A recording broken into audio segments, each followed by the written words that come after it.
Montana Territory, June 1877. The sun beat down hard on the dusty town of Dry Creek, and inside the dim, smoky saloon, a young woman was scrubbing whiskey off the floor with her wrists shackled in iron chains. Her name was Junia Hartley, and every movement she made sent the chain dragging behind her like a cruel whisper of what she had lost. She was barefoot. Her dress, once pale blue, was stained brown with old dirt and new sorrow. The chain looped from her ankle to the iron ring bolted into the wall behind the bar. Her hands were raw from the splintered floorboards and the weight of her shame. Upstairs, the saloon's owner, a man named Clyde Redden, lay drunk in his bed, as he did most days.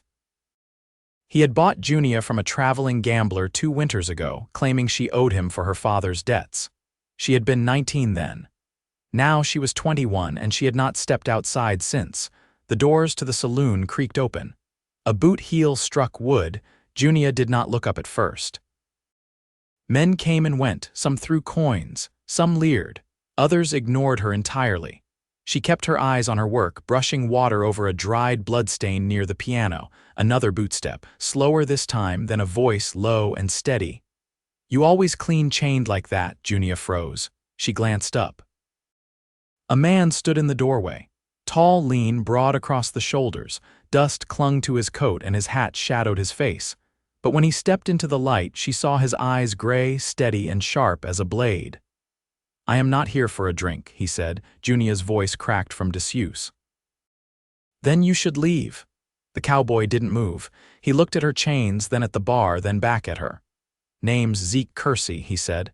"Passed through here 2 years ago. Thought I saw that same blue dress back then. Thought maybe I was wrong." Junia looked away. Zeke stepped closer, slow and careful, like approaching a skittish horse. "You got a name?" She hesitated. "Junia Hartley." He crouched beside her, his voice lower now. "You want out?" She blinked at him, not daring hope. "You think I have not tried?" Zeke reached into his coat pocket. She flinched, but he only pulled out a small brass key. He held it out in his open palm. "I took this off the wall when Clyde passed out on the porch last night." Her heart thudded. "You want it," he said. She stared at him. Then in a sudden movement, she snatched the key and fumbled with the lock on her wrist. It clicked open and the iron fell from her skin like a dead weight. She pulled the chain from her ankle and it clanged against the floor. She stood, unsteady, breath shaking. "Why?" Zeke stood too. "Because no woman should live like that, not ever." Junia looked at her hands, red and raw, and then at him. "You should go. If Clyde finds you, I am not leaving without you." Her lips parted. "You do not even know me." "I know enough." Outside, a horse neighed. Zeke stepped back toward the doors and nodded. "Come on." Junia hesitated only a second before moving. She followed him out into the sun. The light burned her eyes, but she did not stop walking until she reached the horse. Zeke helped her up, then swung into the saddle behind her. They rode hard out of Dry Creek, dust rising behind them. They did not speak until the sun dipped low and the horizon turned gold. Zeke slowed the horse and steered them off the trail toward a stream. He helped her down and offered his canteen. She drank, water spilling down her chin. He watched her quiet. Junia wiped her mouth with the back of her hand. "Why are you doing this?" "Because I can," he said. "Because you deserve better than chains." She sat down in the grass, knees drawn to her chest. "You do not know what I have done." Zeke knelt beside her. "You were a girl when he took you. That is not a crime." She turned her face away, but he reached out gently and tucked a strand of hair behind her ear. "You are free now, Junia." She looked at him, her eyes filling, and for the first time in 2 years she believed it. They rode east the next day, toward the Bitterroot Valley, where Zeke said he had a small cabin and a field of wheat he tended alone. Junia said little, but she rode close behind him, her hands resting lightly at his waist. They stopped to rest under a tree as the sun reached high overhead. Zeke handed her a piece of dried venison and leaned back against the trunk. "I was a Union scout," he said after a long silence. "Got out in '65, been drifting since." Junia chewed slowly. "Ever been married?" "No," she looked at him. "Why not?" He met her eyes. "Never found someone I would trust with my life." Junia said nothing, but her chest stirred with something unfamiliar and warm. That night they camped near a creek. Zeke built the fire and Junia sat across from him, her knees drawn close. The firelight danced on her face. He looked at her. "You could run, you know, I would not stop you." She met his eyes. "I do not want to run," Zeke nodded. "Good," she smiled just a little. "You said you had a cabin north of Stevensville. Not much, but it is mine." "Can I see it?" He smiled back. "That is the plan." They reached the valley 2 days later. The land was green and quiet, the mountain peaks rising blue in the distance. Zeke's cabin stood near the tree line, small but sturdy, with a garden patch and a wooden fence that needed mending. He helped her down from the horse and took her hand. "Welcome home." Junia stared at the cabin, then at him. "No chains," he said softly, and she stepped forward and wrapped her arms around him. Zeke held her against his chest, one hand in her hair. She did not cry. She just breathed slow, steady, and let herself believe she was safe. That night she curled up on a cot near the hearth. Zeke sat across the room, whittling wood. Junia opened her eyes. "Zeke?"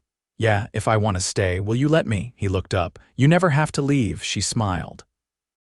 And for the first time in a long, long time, Junia Hartley fell asleep not as a prisoner, but as a woman beginning again. By late June, the wheat was pushing up strong shoots, and the creek behind the cabin ran cold and fast from snowmelt. Zeke spent his mornings mending the split-rail fence that bordered the pasture, while Junia began tending the garden plot. The soil was stubborn in places, packed hard from spring rains, but her hands worked steady with the hoe, her brow damp from sun and effort. Each day brought new quiet routines. She found a rhythm in them. When Zeke came back from the far field with his shirt stuck to his back and dirt under his nails, she'd hand him a tin cup of boiled water with wild mint steeped in it. He never asked for it, but he drank every drop. One evening, as the sky turned dusky lavender, Junia stood at the edge of the porch with her arms folded, watching a mule deer graze near the tree line. Zeke stepped up beside her, carrying a small wooden box. "Found this in the barn. Belonged to the folks who had this place before me." She turned. "What is it?" He opened the lid and held it out. Inside were thread spools, a needle set, and scissors dulled from time. "You still sew?" She touched the frayed edge of her sleeve. "I used to." Zeke nodded toward the rocker. "Might be a good night for it." She sat, fitting the little scissors between her fingers like she never stopped using them. Zeke leaned against the porch post, arms crossed, watching her patch her hem with slow, even stitches. "You ever think what you'd do if none of that had happened?" he asked, his voice low. She didn't look up. "I wanted to teach. My mother was a schoolmistress in Kansas before she married my father." Zeke shifted. "You still could. There's no schoolhouse near here. 3 miles east," he said. "Stevensville's building one. They'll be needing someone come fall." Junia paused, her needles stilled. "You think they'd take me, a woman with no name worth saying and no papers? They might, if you showed them what you can do." She looked down at her stitching. "I've forgotten half of what I knew." "Then I'll help you remember." She blinked, then gave him a look that was hard to read. "Why do you keep offering things I didn't ask for?" He met her gaze. "Because I want you to have more than survival." Junia set the patched cloth in her lap and leaned back. "You're kind, Zeke. But I don't know what I am without trouble chasing me. Maybe you're someone who just hasn't had a chance to be anything else yet." They sat in silence then, the air cooling around them. A whippoorwill called somewhere beyond the creek. Later inside, Junia lit the oil lamp while Zeke finished washing up. She laid the sewing box on the table, careful with the lid. Her fingers brushed the worn wood like it was something living. Zeke's voice came from behind her. "You want a bed to yourself tonight." "I can take the cot." She turned slowly. "No, I don't mind." He hesitated. "You sure?" "I'm sure." That night she lay beside him under the patchwork quilt, their backs turned but close enough that she could hear the shift of his breathing. She didn't speak, and neither did he. But sometime past midnight her hand found his. Not tightly, just enough. When morning came, they didn't talk about it. Zeke saddled the mare after breakfast and handed Junia a folded page torn from his ledger. I want you to copy this out. Just to get your mind working again. She sat at the table while he rode out to check the far fence line. The pencil felt foreign in her grip, but she focused hard, shaping each letter with care. When he returned at dusk, she handed him the paper without a word. He read it slowly, then set it down. You've got a steady hand. She looked away, but he could see the flush rise behind her ear. A week passed like that. The days grew longer and the air thick with pine and warm dirt. Junia memorized passages from his books, practiced figures on spare pages, and taught herself how to keep the house ledger. Zeke made no fuss about her taking that on, just left the record book on the table one morning and never picked it up again. One afternoon, while Zeke was chopping wood, Junia brought him a tin cup of cold well water. She didn't hand it off, just stood beside him until he paused. You never ask me what happened back there, she said. He set the axe down. Don't need to. Most men would. I'm not most men. She looked at him a long moment. I could have killed him that night. I had the key. I had the chance. You didn't. I wanted to. Zeke wiped his brow with the back of his arm. Wanting and doing aren't the same. She tilted her face to the sun. Still feels like it's on me. He picked up the axe again. Then let it weigh less each day. That evening she cooked cornbread and beans, the scent filling the cabin. They ate in simple silence, the kind that didn't need filling. Afterward, Junia sat on the porch steps, knees pulled to her chest. Zeke came out carrying a small leather-bound book. What's that? She asked. He handed it over. Ledger from the man who owned this place before. There's a few blank pages in the back. She turned it over in her hands. You want me to keep your accounts? No, I want you to write something that's yours. Junia opened the book to the last page and stared at the empty space. Her thumb rested in the center still. Zeke sat beside her, not touching, not urging. She looked out at the moon rising slow over the valley. I think I will, she said, and she meant it.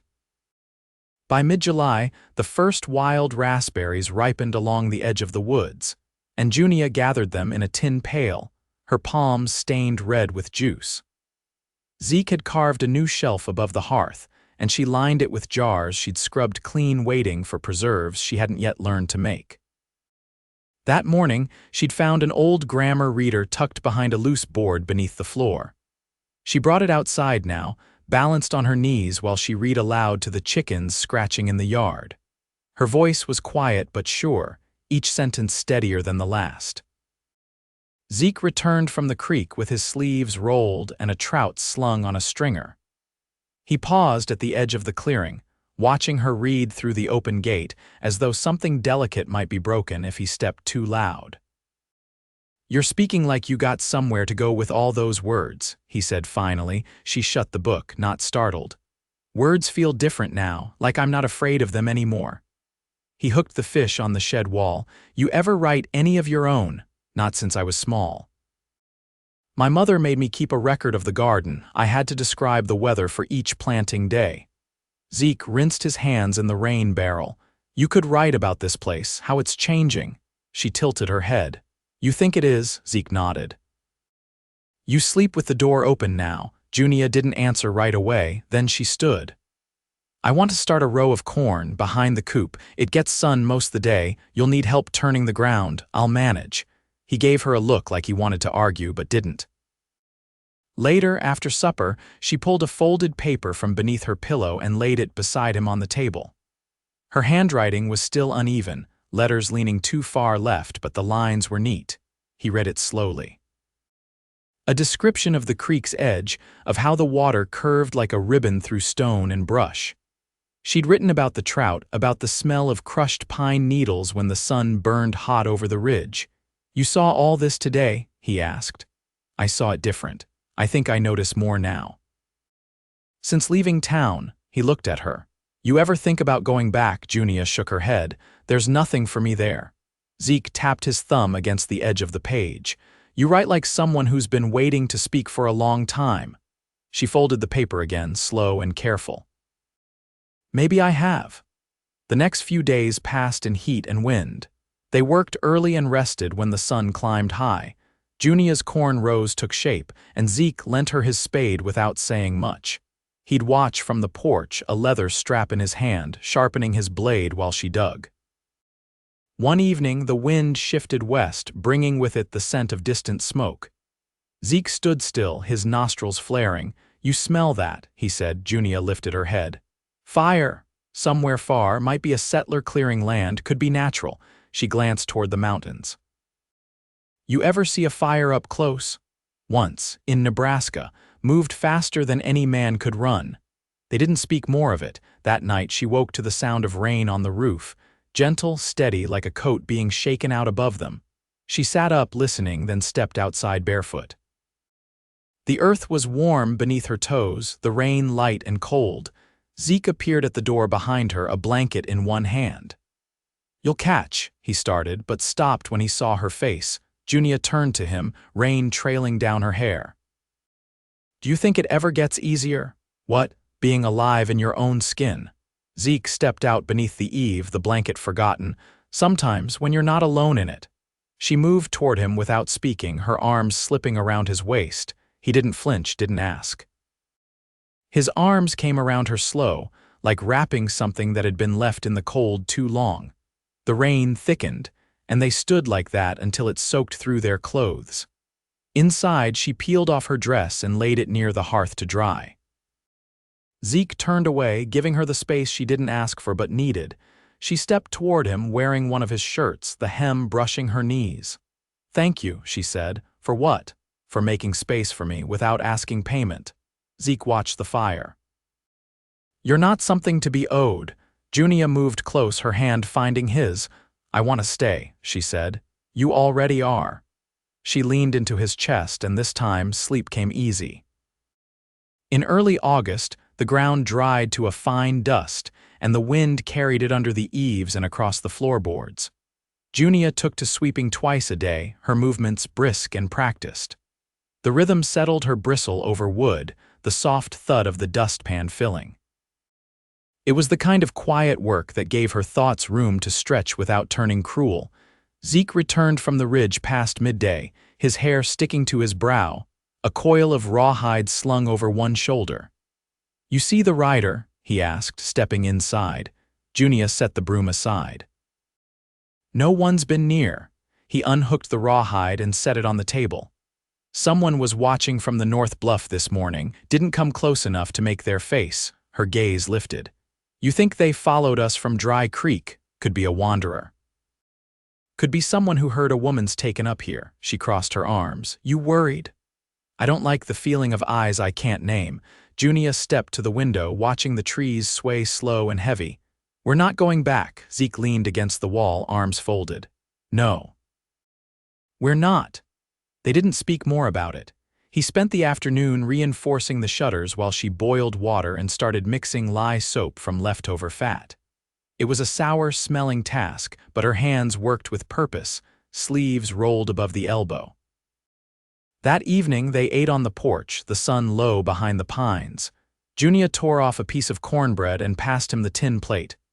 "You ever think about what you'd be doing if you weren't here?" she asked. Zeke chewed slow before answering. "I'd probably still be drifting. Sleeping under the stars, keeping my boots on." "You miss the road?" He shook his head. "Not the way I used to. Something about having a place that don't move under you, that sits still when you wake up. It's different." She looked down at her hands. "I used to think I wouldn't know what to do with stillness if it ever came. And now, I don't mind it. I think I might even need it." Zeke leaned back in his chair, his eyes following the soft flicker of fireflies above the grass. "You planning to keep writing?" "I think I will. I started something new yesterday." "What's it about?" She smiled faintly. "A girl who plants corn behind a chicken coop and doesn't know if it'll grow." His eyes warmed. "Sounds like she's got grit. She doesn't want to hope for too much." "Sometimes that's the hardest thing." Junia turned to him. "You ever wonder how long peace can last?" "I don't wonder," he said. "I build for it." She studied his face, the strong set of his jaw, the way his fingers rested against the arm of the chair like they were used to holding still only when they chose to. "You think this'll hold?" "I think we'll hold it." Night fell soft, and the lantern inside cast a low golden glow through the window. Junia rose first, brushing crumbs from her skirt. "I'd like to go into town next week." Zeke looked over. "Stevensville," she nodded. "If I want to teach come fall, I need to speak to someone." He stood, brushing dust from his trousers. "Then I'll drive you." "I'd like to go alone." Zeke didn't answer right away. Then, "I'll wait by the edge of town." She met his eyes. "That's fair." The next morning, Zeke loaded the wagon with a bushel of potatoes and a sack of flour to trade. Junia packed a parcel of her writing, tied with twine. She wore a clean calico dress, one she'd mended herself, and pinned her hair back with a carved bone comb he'd found behind the barn weeks before. As they rode out, the trees gave way to open land, and the Bitterroot Mountains stood sharp against the horizon. They traveled in companionable quiet, the creak of the wagon and the steady clomp of hooves marking time. At the edge of Stevensville, Zeke pulled the team to a stop. "I'll be here when you're done." Junia stepped down, her boots kicking up dust. "I won't be long." Zeke watched her walk away, her shoulders even, her stride unhurried. Inside the town, Junia passed storefronts and the new frame of a church rising near the river. She stopped outside the unfinished schoolhouse, where a woman in a wide-brimmed straw hat was directing two men lifting beams. Junia waited until the woman noticed her. "Can I help you?" the woman asked, wiping her hands. "I was told you're looking for a teacher." The woman looked her over. "You have experience." Junia held out her writing sample. "I kept records for my mother's school back in Kansas. I've been studying again. I'd like a chance." The woman flipped through the pages, her expression unreadable. "Can you return next week for an assessment?" she asked. "Yes." Junia turned back toward the road. When she reached the wagon, Zeke was sitting sideways on the seat, one boot resting on the axle. "Well," he asked, "they want me to come back next week." He nodded once, a small lift at the corner of his mouth. On the ride home, she didn't speak much, but her hand rested on his thigh, quiet and sure. That night she sat by the hearth with her journal open, scribbling notes by lamplight. Zeke stood by the window, watching the stars come out one by one. "You'll be good at it," he said, not turning. "I want to be." Junia closed the book. "It doesn't scare me anymore." Zeke turned to her. "What doesn't?" "Being seen." He crossed the room, kneeling beside her chair. "You're not who they made you into, Junia." She touched his face, her palm warm against his cheek. "I know. I'm who I'm choosing to be now." And when he leaned in, the kiss was slow and certain, like something long understood, finally spoken aloud. By the time late August settled over the Bitterroot, a hush had come over the valley. The wind softened, and the days stretched warm and slow. Zeke had finished repairing the barn's eastern wall, and Junia's corn had risen past her knees, the stalks whispering together when the breeze passed through. The quiet between them had changed, not the wary silence of strangers, but the deep stillness of two people learning to live side by side without needing to fill every moment. Junia had begun her walk to town alone each Tuesday morning, setting out before the heat, a canvas satchel over her shoulder.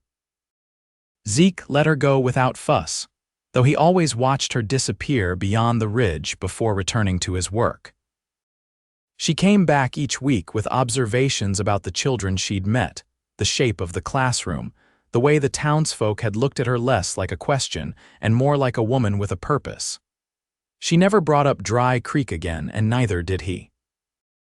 One morning, Zeke came down from the pasture with his hat in hand and dust thick on his trousers. Junia was kneeling by the hearth, sorting dried herbs into small cloth bundles. "They're asking for someone to help oversee the community plots near the river," she said without looking up. "Said they could use a man who knows his way around a furrow." Zeke raised an eyebrow. "I didn't volunteer. I told them you'd think on it." He hung his hat on the peg beside the door. "You reckon I ought to?" "I think you've got more to offer than fence posts and fish traps." He crossed the room, crouching beside her. "You see things in me I never gave to anyone else." She pressed a bundle into his palm. "That's because you've never stood still long enough to be known." He turned the cloth over in his hand, fingers brushing the twine. You want to stay here long term? I don't see a reason to leave. Even if they ask about where you've been, she looked up steady. I'll tell them I was lost for a while, then I found my way. That Sunday, they rode into town together. Junia wore a dark green dress she'd sewn from cloth traded for eggs, and Zeke had shaved clean for the first time in months. Folks nodded as they passed, some tipping hats, others simply stepping aside. No one asked questions. At the schoolhouse, Junia handed over her final ledger, a slim stack of lesson plans and handwriting samples. The headmistress, Mrs. Leahy, reviewed them in silence, then looked up. "You're hired," she said. "Start of September, 30 pupils, mixed ages." Junia didn't glance at Zeke. She just said thank you and extended her hand. On the ride home, she kept her fingers laced with his on the seat between them. Zeke broke the silence first. "You ever think about what kind of life you want, now that you've got room to choose?" "I want mornings with warm bread and evenings where no one raises their voice. I want to read by firelight and plant things that grow. I want to sleep beside someone who doesn't expect anything I'm not ready to give." He nodded once. "That sounds like something I'd build with you." She looked at him sidelong. "You sure?" "I've never been more certain." That evening, Junia unpacked a cloth-wrapped parcel and unfolded a pair of hand-stitched pillow covers. She laid them on the bed without ceremony, then turned to Zeke. "I made these for us," she said. "To mark the start of something." He stepped forward, brushing a finger over the embroidered initials. "You put both our names. I don't want to live halfway anymore." Zeke pulled her close, resting his forehead against hers. "Then let's begin fully." They married the week before the first frost, under a cottonwood tree near the creek. A few neighbors gathered. Mrs. Leahy brought a jug of cider, and the blacksmith's wife lent Junia a lace shawl. Zeke wore his only white shirt, and Junia had tucked a wildflower in her braid. There were no vows spoken beyond the ones they'd already been living. No preacher, no ring. Just the two of them standing in the light, their hands clasped, the river whispering behind them. That night they lay tangled in each other's arms, the fire low and steady. "You believe in second chances?" Junia asked, her voice barely above a breath. "I believe in what we make with the time we're given." She pressed her lips to his jaw. "Then let's make it count." They did. By spring, the house had a new window, and the schoolhouse rang with the sound of children reciting lessons Junia had written herself. Zeke took to repairing tools for neighbors, and by the following season, folks came from as far as Hamilton to trade with him. Their garden stretched wider each year, and every evening they sat on the porch as the sun sank low, her hand tucked into his. They never spoke of the years behind them. Not out of fear, but because they no longer needed to. Their life was not grand or easy, but it was theirs. Built slow with care, and shaped by the quiet kind of love that doesn't fade when the fire dies down. And every night, when Zeke turned down the lamp and Junior reached for his hand beneath the quilt, they both knew it was the life they had chosen fully, freely, and forever.